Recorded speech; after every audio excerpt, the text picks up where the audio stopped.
नमस्कार दोस्तों, मैं हूं आपका दोस्त प्रदीप कुमार बांगड़े।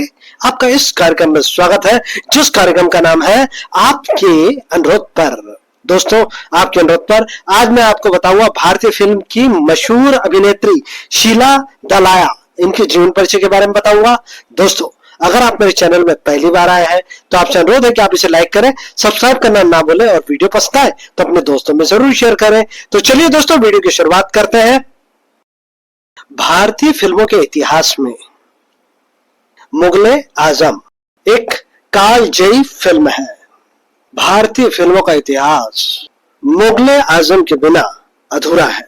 इस फिल्म में जितने भी चरित्र हैं वे सब अमर हैं और इस फिल्म का एक किरदार थी सुरैया, जो कि अनारकली की छोटी बहन थी। हम सब जानते हैं अनारकली की भूमिका मधुबाला जी ने निभाई थी और उनकी बहन सुरैया का किरदार शीला दलाया ने निभाया था। यह किरदार छोटा था लेकिन इतना गहरा था कि सुरैया का नाम दर्शकों की जुबान पर चढ़ गया था। सुरैया का किरदार बहुत ही शौक और चंचल था और सुरैया के किरदार पर फिल्माया गया गीत ए इश्क ये सब दुनिया वाले आज भी लोगों की जुबान पर है। लता जी का गाया हुआ ये गीत शीला दलाया पर ही फिल्माया गया था। शीला दलाया की ये एकमात्र फिल्म थी मुगले आजम, लेकिन इसी एक फिल्म के बल पे आज भी वह दर्शकों में बहुत लोकप्रिय है। इन्हीं शीला दलाया जी के बारे में आज मैं आपके सामने कुछ जानकारियां लेकर आया हूं। आशा करता हूं कि आप मेरे इस प्रयास को स्वीकार करेंगे। शीला दलाया जी का जन्म पेशावर में 18 दिसंबर 1938 को हुआ था। शीला जी 4 भाइयों की इकलौती बहन थी और माता पिता की 5वीं संतान में चौथे नंबर की थी।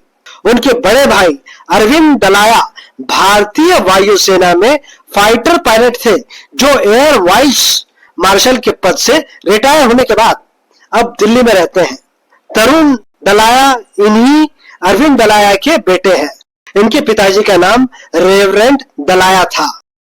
रेवरेंड दलाया ने बंटवारे के बाद कराची में बसना चाहा, लेकिन नए बने पाकिस्तान में गैर मुसलमानों के साथ हो रहे भेदभाव की वजह से साल 1948 में वो सह परिवार भारत लौटकर पुणे में रहने लगे। आपको ये जानकर आश्चर्य होगा कि मशहूर कलाकार पृथ्वीराज कपूर एक जमाने में पेशावर में रेवरेंड दलाया के शिष्य रह चुके थे। रेवरेंड दलाया जी शिक्षक थे और प्रधान आचार्य भी थे। बंटवारे के बाद रेवरेंड दलाया कराची में बसना चाहते थे, लेकिन नए बने पाकिस्तान में गैर मुसलमानों के साथ हो रहे भेदभाव की वजह से साल 1948 में वो सह परिवार भारत लौटकर पुणे में रहने लगे। खान अब्दुल गफ्फार खान उनके परिचित में से एक थे। जब उन्हें पता चला कि रेवरेंड दलाया ने एडवर्ड कॉलेज का प्रिंसिपल का पद छोड़कर भारत जाने का फैसला कर लिया है, तो उन्होंने तत्कालीन बॉम्बे प्रोविंस के मुख्यमंत्री बीजी खरे को पत्र लिखकर रेवरेंड दलाया को नौकरी देने का आग्रह किया और इस तरह रेवरेंड दलाया को मुंबई में एल्फिस्टन कॉलेज में प्रोफेसर की नौकरी मिल गई। फिर 3 साल बाद वो उज्जैन के माधव कॉलेज और फिर इंदौर के क्रिश्चियन कॉलेज में पढ़ाने लगे। उधर शीला दलाया का हमेशा से ही सिनेमा की तरफ रुझान था। उन दिनों मुगले आजम बन रही थी। बेटी की इच्छा को देखते हुए रेवरेंड दलाया ने पेशावर के अपने पुराने शिष्य पृथ्वीराज कपूर से संपर्क किया। पृथ्वीराज कपूर की सिफारिश पर के आसिफ ने शीला दलाया का स्क्रीन टेस्ट लिया और उन्हें सुरैया के किरदार के लिए चुन लिया। शीला उन दिनों स्कूल में पढ़ रही थी। पढ़ाई के साथ साथ वो फिल्म की शूटिंग में भी व्यस्त हो गई। फिल्म की शूटिंग के दौरान मुगले आजम के निर्देशक को महसूस हुआ कि शीला जी का किरदार बहुत छोटा है, लेकिन लड़की बहुत प्रतिभा संपन्न है। इस लिहाज से इनके रोल को बढ़ाने के लिए इन पर एक गाना फिल्माया गया, जिससे मुगले आजम में शीला जी की उपस्थिति और भी दमदार हो गई। रेवरेंड दलाया तब तक पास्टर बनकर अजमेर आ गए थे। उधर शीला दलाया किसी रिश्तेदारी में कोचिंग गई तो वहां उनकी मुलाकात नेवल एकेडमी में ट्रेनिंग ले रहे कैडेट जे.एन. अवस्थी से हुई। दोनों की दोस्ती हुई तो जल्द ही मोहब्बत में बदल गई और फिर जनवरी 1960 में अजमेर में उन्होंने शादी कर ली। उस साल फिल्म मुगले आजम रिलीज हुई और उसने कामयाबी के तमाम रिकॉर्ड तोड़ डाले। शीला दलाया को भी फिल्म की इस कामयाबी ने अच्छी पहचान दिलाई, लेकिन तब तक वो फिल्मी दुनिया को अलविदा कहकर पूरी तरह से अपने गृहस्थ जीवन में रम गई थी।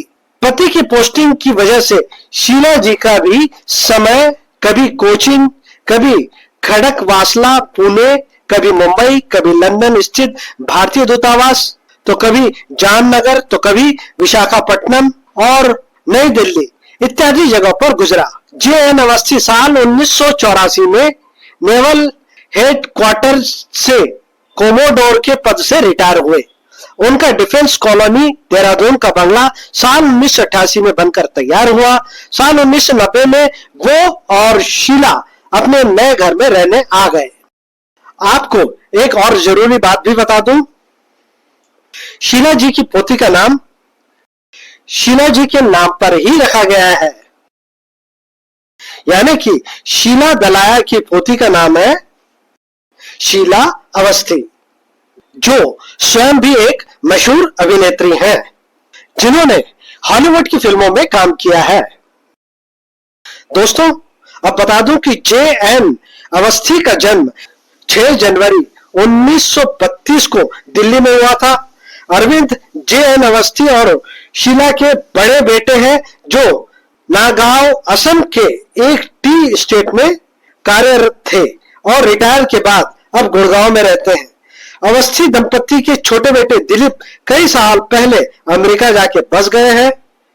कोमोडोर अवस्थी 10 फरवरी 2003 को नागांव असम में बड़े बेटे अरविंद के घर पर स्ट्रोक की वजह से गुजरे और अल्जाइमर से पीड़ित भी थे। उधर रेवरेंड दलाया अजमेर के बाद दिल्ली, महू और गुड़गांव में बतौर चर्च पास्टर व्यस्त रहने के बाद रिटायरमेंट लेकर महू में बस गए थे, जहां 4 जनवरी 1990 को उनका निधन हुआ। उनकी पत्नी अर्थात शीला दलाया की मां हृदय रोग से पीड़ित थी और 1960 के दशक में ही गुजर गई थी। शीला दलाया अवस्थी सर्दियों में देहरादून से दिल्ली के पालम विहार स्थित छोटे बेटे के फ्लैट में रहने चली गई। वो हाई ब्लड प्रेशर के साथ हृदय रोग से भी पीड़ित थी। उनका निधन 19 जनवरी 2000 को दिल्ली में हार्ट अटैक से हुआ। उस वक्त उनकी उम्र महज 62 साल की थी। मुगले आजम फिल्म को बनने में बहुत समय लग गया था। जब यह फिल्म रिलीज हुई तब तक शीला जी अपने पारिवारिक जीवन में व्यस्त हो चुकी थी। फिल्म की सफलता के बाद कई फिल्मकारों ने शीला जी को ढूंढने की कोशिश की, मगर शीला जी अपने पति के साथ इतनी व्यस्त हो चुकी थी कि पति के तबादलों के साथ साथ भारत ही नहीं बल्कि पूरी दुनिया में उनको उनके साथ जाना होता था, जिस वजह से फिल्मी दुनिया के प्रति उन्होंने एक दूरी बना ली थी। मुगले आजम की सफलता से ही लोगों में उनकी इतनी पहचान हो चुकी थी कि वो जहां जाती थी लोग उन्हें सर आंखों पे लेते थे। दोस्तों, ये भी बता दूं कि भारतीय ईसाई परिवार में जन्मी शीला दलाया जी के पिता रेवरेंड ए.एम. दलाया 1953 से 1956 तक इंदौर के क्रिश्चियन कॉलेज में एक्टिव प्रिंसिपल थे और इस पद को संभालने वाले वो पहले भारतीय थे। उन्होंने फिल्म मुगले आजम में काम करने के लिए जब शीला दलाया मुंबई गई तो उनके साथ संरक्षण के रूप में कॉलेज के चतुर्थ श्रेणी कर्मचारी श्री यशवंत राव वेंचुरकर को भेजा गया था। दोस्तों, शीला दलाल जी के बारे में कुछ खास बात। शीला जी का जन्म 18 दिसंबर 1938 को पेशावर, पाकिस्तान, ब्रिटिश भारत में हुआ था। वो 4 भाइयों की इकलौती बहन थी और माता पिता की 5 संतानों में से चौथे नंबर की थी। शीला जी की मृत्यु 19 जनवरी सन 2000 को दिल्ली में हार्ट अटैक की वजह से हुई।